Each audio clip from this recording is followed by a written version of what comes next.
Good evening and welcome to the Saturday edition of Market Mantra, the program in which we give you a complete update on the economic news of the day. And today we'll also be taking calls from you on any queries that you may have on economic, business and stock market news. But do remember that we do not address company-specific queries. You can call us on 2331 4444, 2371 7106 and 2371 7117. I am Gaurang Dhawanlal and with me is my co-anchor in Hindi, Sonu Sood. धन्यवाद गौरा। नमस्कार श्रोताओं, market मंत्र में आपका स्वागत है। रोज की तरह आज भी हम ताजा आर्थिक खबरें आप तक लाएंगे। आज शनिवार है और प्रत्येक शनिवार की तरह हम आपके प्रश्नों को सीधे प्रोग्राम में शामिल करेंगे। श्रोताओं, आप हमसे आर्थिक, व्यापारिक और शेयर बाजार से जुड़े किसी भी मुद्दे पर जानकारी प्राप्त कर सकते हैं, परंतु याद रखिएगा कि हम किसी विशेष कंपनी या स्टॉक के बारे में जानकारी इस कार्यक्रम में नहीं दे पाएंगे। प्रश्न पूछने के लिए हमारे नंबर हैं 23314444, 23717106 और तीसरा नंबर है 23717117। दिल्ली से बाहर के श्रोता इन नंबरों से पहले एसटीडी कोड 011 भी डायल करें। आपके प्रश्नों के उत्तर देने के लिए आज कार्यक्रम में आमंत्रित हैं वरिष्ठ आर्थिक विशेषज्ञ शरद कोहली। शरद जी नमस्कार, कार्यक्रम में आपका स्वागत है। नमस्कार सोनू, नमस्कार गौरा और सभी श्रोताओं को मेरा अभिनंदन। नमस्कार जी। और अब सबसे पहले हेडलाइंस के साथ है Gaura धवनलाल। Thank you, Sonu. A quick look at the headlines. State Bank of India's gold loan portfolio crosses 1 lakh crore rupees for the first time.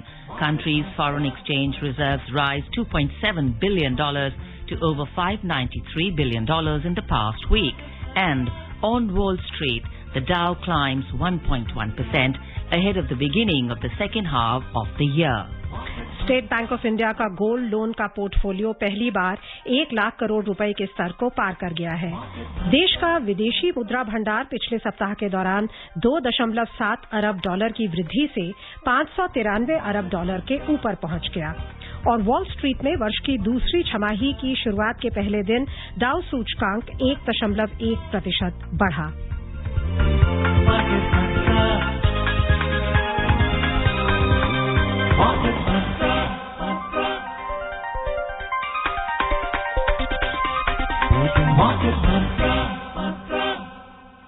लेते हैं आज की पहली खबर। स्टेट बैंक ऑफ इंडिया का गोल्ड लोन का पोर्टफोलियो पहली बार 1 लाख करोड़ रुपए के स्तर को पार कर गया है।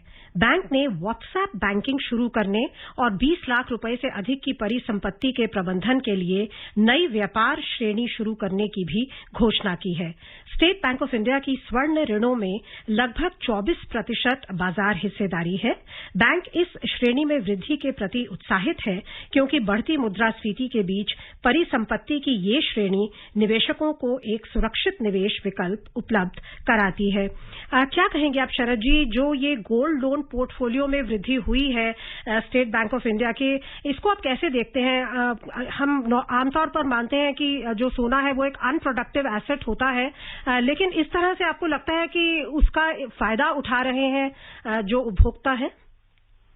देखिए, इसके दो पहलू हैं। पहला पहलू तो ये है कि state bank of India point of view से ये बहुत अच्छी बात है कि उनका gold loan portfolio 1 lakh crore cross कर गया और उन्होंने बहुत सहूलियतें लाए हैं, व्हाट्सएप बैंकिंग वगैरह शुरू करी है, आसान किया है पूरी प्रक्रिया को। और इसका दूसरा पहलू ये है कि ये भी जतलाता है कि लोग ज्यादा से ज्यादा अपने गोल्ड की वैल्यू को अनलॉक कर रहे हैं। तो थोड़ा सा ये डिस्ट्रेस की सिचुएशन भी बता सकता है, क्योंकि गोल्ड आप नॉर्मली तब प्लेज करते हैं, गोल्ड के अगेंस्ट आप लोन जब लेते हैं जब बिल्कुल आपके ऊपर थोड़ा आर्थिक परिस्थिति बहुत अच्छी ना हो। तो थोड़ा सा इसका वो एंगल भी है, परंतु अच्छा है कि घर में पड़ा लोन आपके, अगर किसी घर में पड़ा गोल्ड अगर आपके किसी काम आ रहा है और आपकी इकोनॉमिक, घर की डोमेस्टिक इकोनॉमिक कंडीशन को सुधार रहा है, तो मुझे लग रहा है बहुत अच्छी बात है, बजाय इसके कि वो लॉकरों में, तिजोरियों में पड़ा रहे सालों साल तक, पुश्तों की पुश्तें उसको इनहेरिट करती रहती हैं।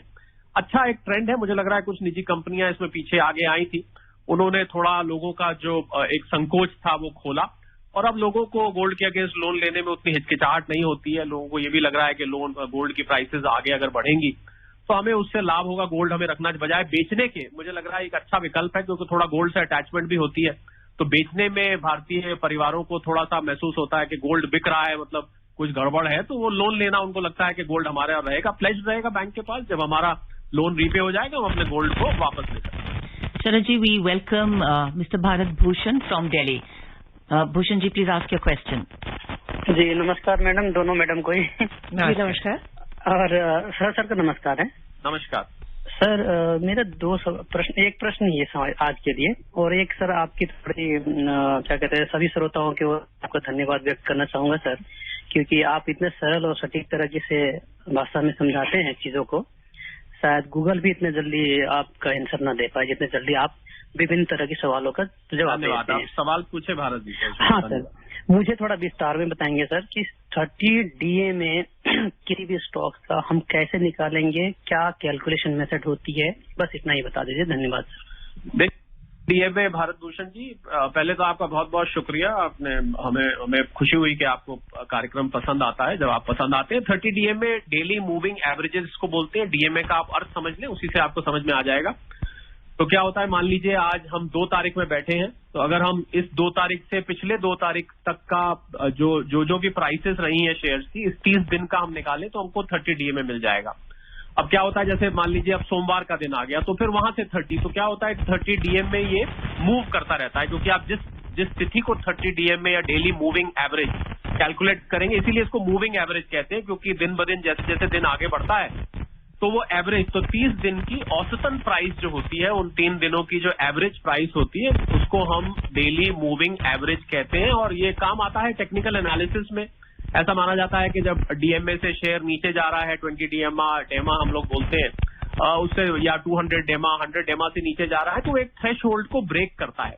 हमेशा इस ट्रेंड को हम एक मतलब आप करिए कंक्लूजन के तौर पे नहीं ले सकते हैं, पर आपको एक संकेत मिल जाता है कि अब शायद स्टॉक जो है, अगर वो 30 डेमा से नीचे जा रहा है या ऊपर जा रहा है, तो वहां से वो ब्रेकआउट कर सकता है। तो बहुत सारी जो मूविंग एवरेजेस है, उसमें से एक 30 डेमा है, औसतन प्राइस 30 दिन की रोज सरकती हुई, इसको हम डेमा बोलते हैं जी। अब चलते हैं जम्मू, जहां से विनय है हमारे अगले श्रोता। नमस्कार, सवाल पूछिए विनय जी। नमस्कार सारे पैनल को, नमस्कार कोहली साहब। नमस्कार। मेरे पास ये कुछ 2018 जनवरी 31 से पहले के शेयर हैं, छोटे छोटे डिवीजन में, वो सब मैंने बेच दिए। अब वो उसकी एवरेज प्राइस रिटर्न में लिखूं कि सबका इंडिविजुअल लिखना पड़ेगा? अच्छा विनय जी, देखिए एवरेज आप नहीं लिख सकते। अभी आप श्रोता हमसे मूविंग एवरेजेस का पूछ रहे थे, वो खाली एक टेक्निकल एनालिसिस के लिए है, पर यहाँ पर आपको इंडिविजुअल हर शेयर का आपको कैपिटल गेन निकालना पड़ेगा। जो भी आपने 2018 से पहले जो शेयर्स लिए थे, उसकी जो कीमत होगी और जो आज की कीमत है, उस कीमत को डिफरेंस करके आपको कैपिटल गेन उस पे निकालना पड़ेगा, इंडिविजुअल शेयर्स पे निकालना पड़ेगा विनय जी। एवरेज आउट आप नहीं कर सकते हैं, वो गलत तरीका होगा। आयकर नियमों के हिसाब से एग्जैक्ट अमाउंट आपको कैपिटल गेन का डिक्लेयर करना पड़ेगा जी। Moving on to Mumbai, we welcome Pankaj. Pankaj, please ask your question. I want to know, can there be a situation where the US is in recession but there's no impact on India because India's economy is doing better than the US? Can that be a scenario? And how can Indian investors be preparing for any kind of scenario, even if there's a recession in India? Okay. Interesting question, Pankaj. Yes, your first part of question is coming out to be true. So far, so good. Fingers crossed. Because we are witnessing the American economy is going through terrible times. We saw the American GDP data was 1.6% minus, which is, and if for 2 consecutive quarters, if a particular economy goes into negative, then that is termed as it has entered into recession. Yes, the things are much worse in America than in India. Indian economy is stronger. It's an emerging economy. It is still growing at the rate of between 7 to 8%, whereas the American, so I think the GDP growth rate by itself indicates the huge difference between the characteristic of the American economy and the Indian economy. And by the way, retail inflation in US is also higher than the Indian inflation, which is a very rare thing could happen because America is a developed part of the world. So I think as far as, but this is also true, Vinay, it's a very, very good question, that if this recession sustains in America or for example in Europe, and it creeps on to Europe as well, then I think because the world today is a global village, I think all the countries are entwined with each other, the whole world is entwined with each other. So we cannot say that it will not impact India or rest of the emerging economy. You have to keep this in mind. I think the way to prepare yourself from, in case it comes, let's hope, wish and pray it doesn't come, but in case a recession, we get the feelers of a recession, I think the best way for a person is not to invest in long-term securities. He should invest in short-term investment and asset class alternates, number one. Number two, I think you should not do overspendings. I think postpone your unnecessary or unwanted expenses or optional or discretionary expenses to other parts. That is the other thing. To a different date. So maybe you can postpone it to next year or whatever till things improve. And thirdly, I think you should try and keep something for the rainy day. Keep cash in hand. Keep a lot of liquidity in the bank, so that if you have to face recession, you have enough funds to fight it out. I think I mentioned briefly, it's a very elaborate discussion, Pankaj. Maybe when you question me next time, and in case it comes, although I'll wish it doesn't come, but if it comes, we'll go into more details. हमारे सभी श्रोताओं को बहुत ही उपयोगी लगी होगी ये जानकारी। अब लेते हैं अगले कॉलर। जयपाल है हमारे साथ रेवाड़ी से। नमस्कार, सवाल पूछिए। पहले तो कोहली सर की आर्थिक जगत की जानकारी के लिए बहुत बहुत धन्यवाद। आप बड़े विशेष रूप से जानकारी उपलब्ध कराते हैं सर। और मार्केट मंत्रा टीम को नमस्ते। मेरा प्रश्न ये है कोहली सर से कि सर पीछे रुपया है वो डॉलर के मुकाबले बहुत निचले स्तर तक पहुंच गया जी, और ये सुनने में आया भाई जो बांग्लादेश की जो मुद्रा है टका वो भारत से अच्छा प्रदर्शन करे, तो क्या कारण रहे भाई रुपया इतने निचले स्तर पर पहुंच गया? Thank you. देखिए जयपाल जी, पहले तो आपने जो बाद में बात कही, बांग्लादेश और हमारा कोई कंपैरिजन नहीं है। बांग्लादेश एक बहुत छोटी इकोनॉमी है, बहुत ज्यादा विस्तृत इकोनॉमी नहीं है, उनका कुछ टेक्सटाइल्स वगैरह का मेनली फोकस है। भारत जो है बहुत विस्तृत, बहुत हाइब्रिड, बहुत बड़ी इकोनॉमी है बांग्लादेश की तुलना में। और भारत से देखिए, भारतीय स्टॉक, आपने कभी सुना है बांग्लादेश के स्टॉक मार्केट्स का, आपको अंतर्राष्ट्रीय स्तर पर एशिया लेवल पे कभी इंडेक्स सुना हो? तो भारतीय स्टॉक मार्केट अंतर्राष्ट्रीय मार्केट में से, स्टॉक मार्केट में से बड़ी मार्केट में से एक है। और इसमें से जो विदेशी निवेशकों ने पैसा इन्वेस्ट किया हुआ था पिछले चंद सालों में, उन्होंने उसको धीरे धीरे करके निकाला है, क्योंकि उनके अपने देशों में इंटरेस्ट रेट्स बढ़ गए हैं, इन्फ्लेशन बढ़ गया है, वहां पर कुछ इन्वेस्टमेंट ऑप्शंस आ रहे हैं, वो रिस्की एसेट से पैसा निकालते हैं। इस वजह से रुपया हमारा प्रेशर में है, क्योंकि निरंतर उनकी जो निकासी है पैसे की, जो पैसा यहां से जा रहा है निकाल के, देखिए क्योंकि पैसा डॉलर में जाता है, और जब डॉलर की डिमांड बढ़ेगी तो रुपया गिरेगा। पर यहाँ पर मुझे तारीफ करनी पड़ेगी रिजर्व बैंक की। अगर रिजर्व बैंक हमारा साथ नहीं देता इकोनॉमी का, तो आज ये रुपया आपको शायद 85-90 रुपए के आसपास दिखाई देता। रिजर्व बैंक और सरकार भी इस पे निरंतर नजर बनाए हुए। आपने देखा होगा कल ही वित्त मंत्रालय ने कुछ अनाउंसमेंट्स करी, जिसमें जैसे पेट्रोल की एक्सपोर्ट पर पेट्रोल डीजल पे बैन लगाया गया, गोल्ड के इंपोर्ट की ड्यूटी बढ़ाई गई। क्यों बढ़ाई गई? क्योंकि यहाँ से गोल्ड का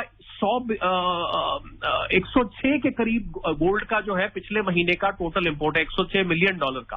तो ऐसे हालात में आप जब उसको इंपोर्ट ज्यादा करेंगे तो आपका जो विदेशी मुद्रा की जरूरत है वो ज्यादा पड़ेगी। तो सरकार ने उसको 7.5% से बढ़ा के 12.5% कर दी। इसलिए कर दी कि लोगों को डिस्करेजमेंट हो उसको इंपोर्ट करने में, जिससे कि हमारा विदेशी मुद्रा पे जो प्रेशर पड़ रहा है तो उसको रोका जाए। तो मुझे लग रहा है सरकार भी कदम उठा रही है, और रिजर्व बैंक तो इस पे पूरी तरह से रोजाना नजर बनाए रखता है। तो रुपया फिर भी बाकी की अगर आप इकोनॉमीज देखें, बांग्लादेश को हम छोड़ देते हैं, आप अगर बाकी इमर्जिंग इकोनॉमीज देखें, मलेशिया है, इंडोनेशिया है, जापान है, जापानीज येन की आप देखें जो कि दुनिया की सबसे बड़ी अर्थव्यवस्थाओं में से, वो बहुत बुरी तरह से प्रेशर में है।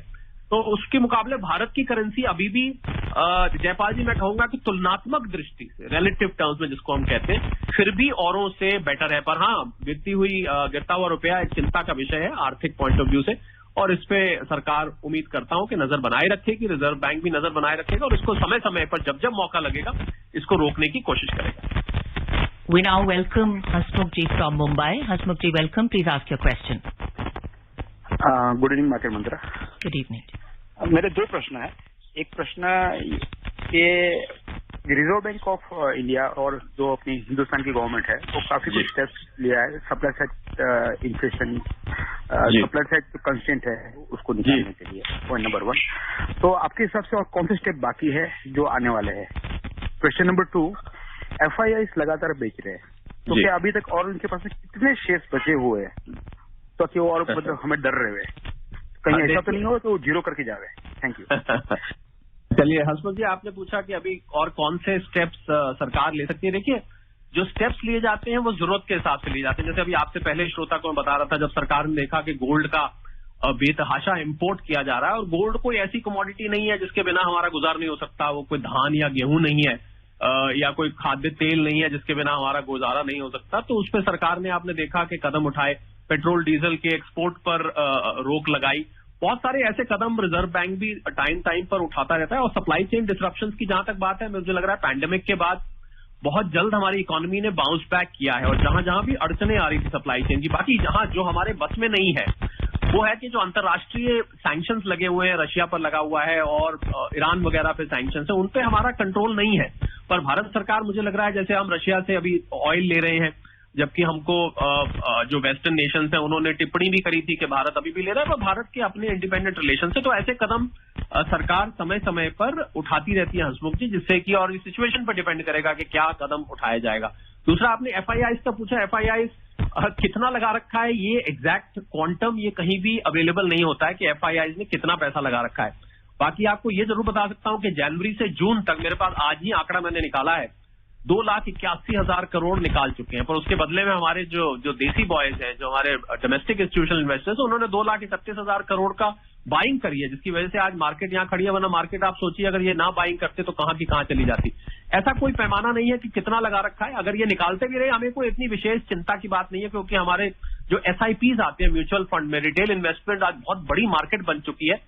और जब वो निकालते हैं हमारे डोमेस्टिक इंस्टीट्यूशनल इन्वेस्टर्स उसको न्यूट्रलाइज करते हैं। तो मुझे लग रहा है हंसमुख जी, आपका तो नाम भी हंसमुख है, आपको बिल्कुल भी डरने की जरूरत नहीं है। और कोई ऐसा मुझे नहीं लग रहा कोई ऐसी कयामत की सिचुएशन होगी कि बिल्कुल निकाल लें। हाँ, अगर वो निकालते रहे तो मार्केट पर प्रेशर बना रहेगा, पर वो भी मुझे लग रहा है जब अभी इस महीने, मैं इंपॉर्टेंट बात बताने जा रहा हूं, इस महीने जब US के इन्फ्लेशन के आंकड़े आएंगे और उससे हमें आइडिया लगेगा कि क्या इन्फ्लेशन बॉटम आउट हो चुका है। अगर वहां पर इन्फ्लेशन बॉटम आउट हो गया होगा तो आप देखेंगे कि ये जो विदेशी संस्थागत निवेशक हैं इनकी स्पीड कम हुई है। पिछले हफ्ते भी आपने देखा, इन्होंने कहा ये रोज के 6-7 हजार करोड़ तक पहुंच गए थे, इन्होंने पिछले 4-5 दिन में कम कर दिया, वो 1000 करोड़ के आसपास आ गया। तो धीरे धीरे करके, और इनको ये एहसास होगा कि अगर कमाई करनी है, हमें पैसे का अच्छा रिटर्न है, तो भारतीय मार्केट से अच्छी कोई मार्केट नहीं है। तो मुझे लग रहा है आप निश्चिंत हो जाइए, बिल्कुल भी डरने की जरूरत नहीं है। बस ट्रेडिंग करते हैं, इन्वेस्टमेंट करते हैं, वो आप सोच समझ के करिए। Sharaji, this is indeed a confident, building measure to know about this 2.81 stat and 2.31 coming in. Yeah. Absolutely. We have another story which is also about the positive movement in our foreign exchange reserves. Let's take a quick look at that story. The country's foreign exchange reserves rose $2.7 billion to reach over $593 billion during the past week. The Reserve Bank of India's weekly data showed that. And according to RBI's data, the country's foreign currency assets, which are the biggest component of the forex reserves, rose $2.3 billion to over $529 billion during the reported week. Further, gold reserves rose $342 million to nearly $41 billion. Special drawing rights rose by $55 million to over $18 billion. And the country's reserves with the International Monetary Fund went up by $3 million to reach nearly $5 billion. काफी समय से भोपाल से हमारे श्रोता शंकर हमारे साथ जुड़े हुए हैं। शंकर जी, आपका स्वागत है, सवाल पूछिए। Good evening market Mantra team, good evening madam and Sharad ji. Sir, ये RBI, it is believe that RBI has been intervening a lot to hold the dollar. क्या ये पॉलिटिकल प्रेशर की वजह से तो नहीं था? क्योंकि डॉलर, कई लोगों ने बोला कि अगर हमारा रुपया अगर 80-83 भी क्रॉस कर जाए तो कोई प्रॉब्लम नहीं है इंडिया के लिए। It will actually boost many export sector and also IT services will be benefited. तो ये क्या, क्योंकि एक अंकलेश्वरैया साहब ने भी बोला था कि 80 से आने में कोई दिक्कत नहीं है, क्या हमारा ये होल्ड करके रखने का सरकार का कुछ मंशा थी? और दूसरा, इसी संबंध में क्या डॉलर के डूबने बता रहे हैं कि डॉलर अब डूबने वाला है, ऐसा कुछ लोग कह रहे हैं कि ये सही है? हमारा एक्सपोर्ट तो सारा कुछ डॉलर में डिनोमिनेटेड है, हमें इसके बारे में भारत सरकार को क्या करना चाहिए? शंकर, जो आपके पास जानकारी है मैं उसको ठीक कर देता हूं। पहली बात तो इसमें कोई पॉलिटिकल इन्वॉल्वमेंट तो होता ही नहीं, ये तो एक मॉनेटरी टूल होता है और रिजर्व बैंक हमारा मॉनेटरी कंट्रोलर है भारत का, बैंकर्स बैंक भी कहते हैं, उसकी ये ड्यूटी बनती है, उसके जो कार्य क्षेत्र है उसमें ये आता है कि वो रेगुलेट करे। और आपकी जो जानकारी मैं ठीक करना चाहता था शंकर, वो ये करना चाहता था कि देखिए, गिरता हुआ रुपया सिर्फ एक्सपोर्टर्स को ही लाभ देता है, उसके अलावा इसके सारे डिसएडवांटेजेस ही हैं, क्योंकि ये सबसे बड़ा तो इन्फ्लेशन को ये हवा दे रहा है, क्योंकि हमारा कच्चा तेल आयात करना महंगा हो रहा है, जितनी भी चीजें हम इंपोर्ट करते हैं, कच्चा तेल उसमें क्योंकि बड़ी कमोडिटी है तो मैंने नाम ले लिया, अगर मैं लिस्ट गिनवाऊं तो शायद बाकी का कार्यक्रम इसी में चला जाए। तो जितना भी हम इंपोर्ट करते हैं वो सारा हमारा महंगा होता है, और जब वो महंगा आएगा वहां से तो आप समझ सकते हैं कि आपको भी महंगा मिलेगा, तो इन्फ्लेशन को वो हवा देता है। कल जो सरकार ने जो कदम उठाया, जो मैंने अभी थोड़ी देर पहले बताया था, गोल्ड का बताया था, आपको पेट्रोल डीजल का बताया था, इसीलिए बताया कि सरकार उसको रेगुलेट करना चाहती है कि ये इसमें कोई पॉलिटिकल नहीं है, तो जनहित में है, इसमें पॉलिटिक्स कहां से आ गई? क्योंकि अगर रुपया शंकर गिरता रहेगा तो उससे आम आदमी के ऊपर फर्क पड़ेगा, क्योंकि जैसा मैंने कहा ये अब ग्लोबल विलेज बन चुका है, हमें पूरी की पूरी विश्व की अर्थव्यवस्था एक हो चुकी है, तो गिरता हुआ बढ़ता हुआ डॉलर हमारे लिए नुकसान करेगा हमें। और देखिए आप जो विदेशी मुद्रा भंडार है वो भी कम होता है क्योंकि हमारा इंपोर्ट बिल ज्यादा हो जाता है, तो इस वजह से ऐसा नहीं है कि गिरता हुआ रुपया जो है वो फायदा करेगा आपको, वो सिर्फ एक्सपोर्टर्स को फायदा करता है, मैं इस बात को स्वीकार करता हूं। दूसरा आपने पूछा कि क्या डॉलर डूब रहा है, ऐसा अभी कुछ नहीं है, हालांकि चाइना बार बार कोशिश करता है अपने युआन को शक्तिशाली बनाने का। और अगर आप कल की, मैं आपको हाल की एक बिल्कुल ताजा बात बताता हूं कि भारत ने कुछ डील करी है जो कि भारतीय कंपनी ने की है, आप कंपनी का नाम नहीं लेते, उन्होंने युआन के थ्रू डील करी है क्योंकि रशिया डॉलर नहीं ले पा रहा था, तो वो युआन के, तो देखिए अगर सैंक्शंस बढ़ते जाएंगे, और ये सारा डिपेंड करेगा जियोपॉलिटिकल सिचुएशन पे। अभी तो अंतर्राष्ट्रीय ट्रेड ज्यादातर आपको पता होगा 80%, 70-80% ट्रेड दुनिया का डॉलर में होता है। वर्ल्ड की जो डेट है वो ज्यादातर 60% से 40% से ज्यादा डॉलर में है। जो फॉरेन एक्सचेंज ट्रेडिंग होती है 90% डॉलर में होती है। अभी मुझे लग रहा है वो दूर है, कोई ऐसी करेंसी, मुझे कोई ऐसी उभरती हुई करेंसी दिखती नहीं जो अभी डॉलर की जगह ले ले। हालांकि चाइना बार बार कोशिश करता रहता है, उसकी मंशा भी है कि हमारा युआन जो है दुनिया की शक्तिशाली, पर वो उनके और उनके बीच की बात है, उन पर छोड़ देते हैं। फिलहाल ऐसा कोई डॉलर के डूबने का शंकर इमीडिएट फ्यूचर में ऐसा कुछ नजर नहीं आ रहा है। जी, welcoming from Mumbai mister Ratnakar, please ask your question sir. Hello, हाँ जी, प्लीज अपना सवाल पूछिए। हाँ, good evening madam. Good evening. मेरा सवाल है कि एक जो टर्म यूज होती है ओवरऑल MTM, नहीं तो डेज MTM का मीनिंग क्या है, ये है। और दूसरा सवाल है कि ये जो गोल्ड बॉन्ड रहते हैं, जो कोई इशू करता है, वो लेने से क्या फायदा रहता है गोल्ड बॉन्ड? चलिए पहले मैं रत्नाकर जी आपका गोल्ड बॉन्ड वाले का उत्तर देता हूं, क्योंकि MTN आप मालूम नहीं किस संदर्भ में पूछ रहे हैं, आपको बताना पड़ेगा किस संदर्भ में, पर मैं आपका गोल्ड बॉन्ड का उत्तर देता हूं। गोल्ड बॉन्ड लेने के बहुत फायदे हैं। गोल्ड बॉन्ड लेने का फायदा यह है, तो आपको फिजिकल फॉर्म में आपको गोल्ड नहीं रखना पड़ता, दूसरा उसमें आपको साल में एक नॉमिनल ब्याज भी मिलता है, तीसरा उसको बेचने पर आपको कैपिटल गेन्स टैक्स में एग्जेम्पशन मिलती है, दूसरा ये आप डीमैट फॉर्म में जब रखते हैं तो आप उसका जो आपको गोल्ड के फायदे होते हैं, जब उसका रेट बढ़ता है, जो भी आपको लाभ होते हैं वो सारे के सारे उसमें मिलते हैं। उसको प्रिजर्व करना भी आसान है, आपको लॉकर्स नहीं चाहिए, आपको तिजोरी नहीं चाहिए, एक डीमैट फॉर्म में आपके पास रखा हुआ है। तो मेरे हिसाब से गोल्ड बॉन्ड लेने के तो फायदे ही फायदे हैं, कोई भी नुकसान नहीं है। अब MTN मुझे पता नहीं रत्नाकर जी, बिकॉज सोनू गौरा ये किस संदर्भ में, बिकॉज ये जो एब्रीविएटेड फॉर्म होते हैं, मुझे कोई मिला कल, वो मुझे कहता है साहब मैं रात को KP में चलूंगा, तो मैंने कहा KP क्या होता है, वो कहता है जी कुर्ता पजामा।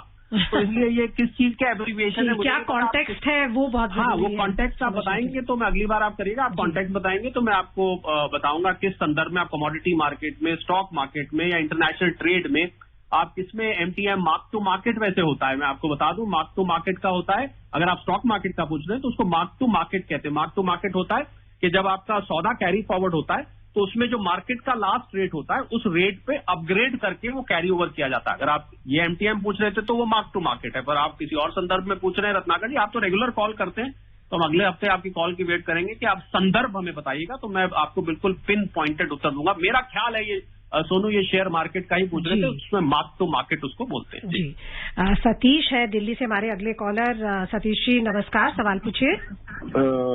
कोहली जी, मेरा क्वेश्चन ये है कि सर ये रूस यूक्रेन का युद्ध बंद हो गया तो मार्केट कितने दिन में आ पाएगी, और अगर ये बंद नहीं होता और चाइना और ताइवान हो जाते हैं आपस में और यूरोपियन कंट्री भी इन्वॉल्व हो जाते हैं तो मार्केट का क्या होगा? Thank you sir. जी, आपने कहा अगर युद्ध बंद हो गया तो मैं तो कहूंगा आपके मुंह में घी शक्कर, अगर बंद हो जाता है तो बहुत अच्छी बात है, बंद हो गया तो आपको तुरंत ही मार्केट घूमती दिखाई देगी, क्योंकि ज्यादातर जो समस्याएं हैं शेयर मार्केट की, हम समस्याओं की गहराई में जाएं तो उसमें कहीं नीचे जाके वो ये युद्ध की परिस्थिति ही निकलती है, जो कॉन्फ्लिक्ट चल रहा है, जो मिलिट्री ऑपरेशन, जो भी वो स्पेशल मिलिट्री ऑपरेशन बोलते हैं, वहीं क्योंकि सप्लाई चेन डिसरप्शंस हुए हैं, सैंक्शंस लगे हैं वगैरह वगैरह, बहुत सारी दिक्कतें इसकी वजह से आई है, क्रूड ऑयल में उछाल आया है। और अगर ये बढ़ता है तो हम तो ऐसा सोचेंगे भी नहीं, बढ़ेगा तो फिर तो परिस्थिति और बिगड़ेगी। पर आपका हम पॉजिटिव रहते हैं सतीश जी, क्यों हम दुनिया भर में युद्ध की बात करें, ना ही हो तो अच्छा है। पर अगर होता है तो फिर तो नेचुरल बात है कि मार्केट पर उसका और भी गहरा असर देखने को मिल सकता है। पर इससे भी बड़ी समस्या सतीश जी इस समय है कि ये जो महंगाई है ये किसी तरह काबू में आ जाए। तो अगर युद्ध, तो आपने देखा किसी किसी दिन मार्केट युद्ध को भूला भी रहता है, बल्कि जो खबरें हेडलाइंस आप सुनते होंगे दुनिया भर के मीडिया के प्लेटफॉर्म्स पे, उसमें युद्ध का अब आजकल कम जिक्र आता है। तो वो इतना परेशान नहीं कर रहा है। हालांकि मैं मानता हूं कि युद्ध चल रहा है तो हम कभी भी ये नहीं मान सकते कि मार्केट साथ में बल्ले बल्ले करेगी, ये मैं कभी नहीं मानता हूं। पर हाँ, फिर भी ये है कि अगर इन्फ्लेशन भी नियंत्रण में आ जाए तो उससे भी आपको मार्केट में कुछ घुमाव आता दिखाई देगा। We now take a quick look at the U.S. markets. On Wall Street, key indices ended higher yesterday as investors embarked on the second half of the year ahead of the long holiday weekend. So the Dow Jones Industrial Average climbed 322 points or 1.1% to enter 31,097. The S&P 500 added 40 points or 1.1% to close at 3,825. And the Nasdaq Composite rose 99 points to 11,128. अगले collar है हावड़ा से ब्रिजनाथ। आपका बहुत बहुत स्वागत है, सवाल पूछिए। जी नमस्कार। नमस्कार जी, शायद कोहली साहब से मेरा सवाल है जी कि अभी भी मार्केट में स्टेबल मार्केट हो चुका है या अभी भी उथल पुथल देखने को मिल सकता है, यही सवाल था मेरा। नमस्कार। ब्रिजनाथ जी, बिल्कुल अंग्रेजी में बोलते हैं क्वेश्चन है। बिल्कुल, अभी तो मार्केट में जो वॉलेटिलिटी है वो देखने को मिलेगी। मैंने अभी थोड़ी देर पहले मैं जिक्र कर रहा था, मुझे लग रहा है अब जो नेक्स्ट पॉइंट होगा, जो नेक्स्ट माइलस्टोन होगा, इस महीने यूएस का इन्फ्लेशन डेटा भी आना है और जीडीपी के आंकड़े भी आने हैं। और जीडीपी के आंकड़े पहले आएंगे, उसके बाद आपको इन्फ्लेशन के आंकड़े आगे पीछे आएगा।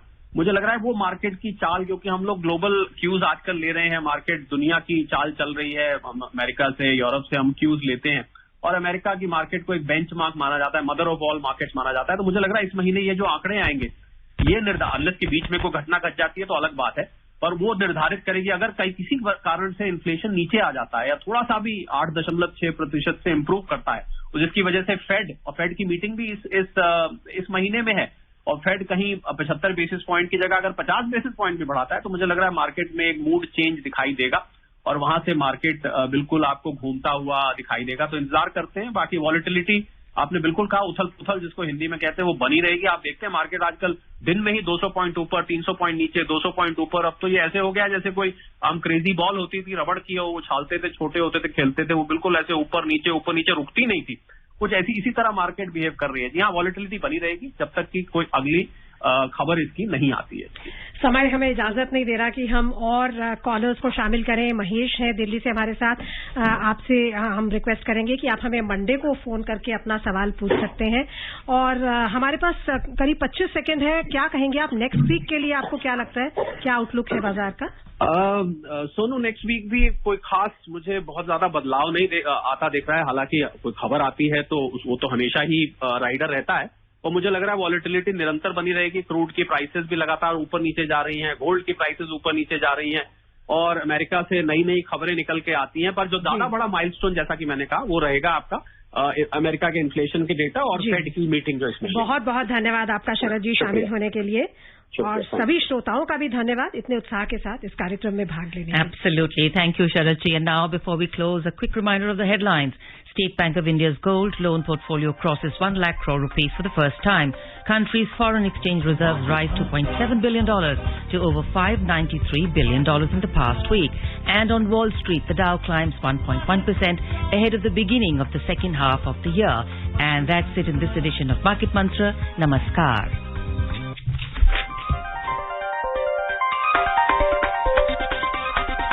Market